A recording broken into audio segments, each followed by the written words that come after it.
ఒక 10th class మంచి మార్కులతో పాస్ అయితేనే మనము సంబరాలు చేసుకుంటాం, కేకులు కట్ చేసుకుంటాం, మిఠాయిలు తినిపిస్తాం, చాక్లెట్లు పంచుతాం.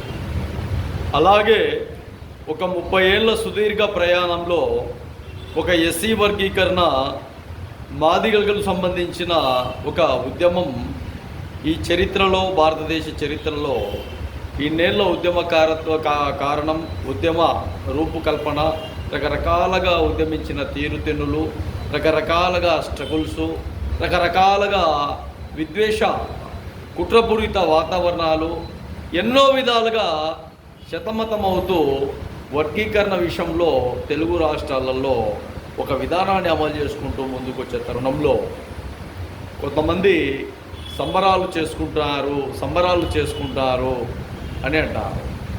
సంబరాలు చేసుకుంటే నీ ఇంట్లో కొడుకు పుట్టాడంటే కేకు కట్ చేసుకోవడము, మిఠాయిలు తినిపించడము, పండ్లు పంచడం జరుగుతుంది. ఫస్ట్ బర్త్డే, రెండో బర్త్డే, మూడో బర్త్డే చేసుకోవాలంటే సంబరాలు మిన్నంటుతాయి. మరి 30 ఏళ్ళ సుదీర్ఘ ప్రయాణంలో సంబరాలు కాకుండా ఏం చేసుకోవాలో మాల సామాజిక వర్గంలో ఉండే వ్యక్తులు క్లారిటీగా చెప్పాలి. సంబరాలు కాకుండా ఏం చేయాలా ఆలోచన చేయండి.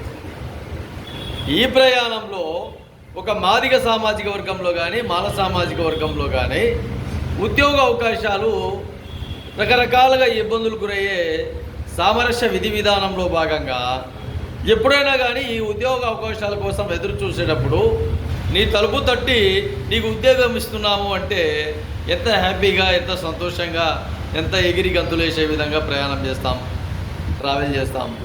అదే విధానంలోనే ఈ 30 ఏళ్ళ సుదీర్ఘ ప్రయాణము ఎంఆర్పిఎస్ మాదిగ రిజర్వేషన్ పోరాట సమితి అది ఏ నాయకత్వంలో పనిచేసినా ఎంతోమంది తెలంగాణ రాష్ట్రంలో కానీ, కర్ణాటక రాష్ట్రంలో కానీ, ఆంధ్రప్రదేశ్లో కానీ, ఇంకా వేరే రాష్ట్రాలలో ఎక్కడ చేసినా కూడా ఎవడు ఎలాంటి వ్యక్తులు దీనికి అడ్డుపడుతున్నా కూడా అన్ని విధాలుగా ముందుకు రూపకల్పన చేసుకుంటూ ముందుకు పోయేదే విధి విధానం.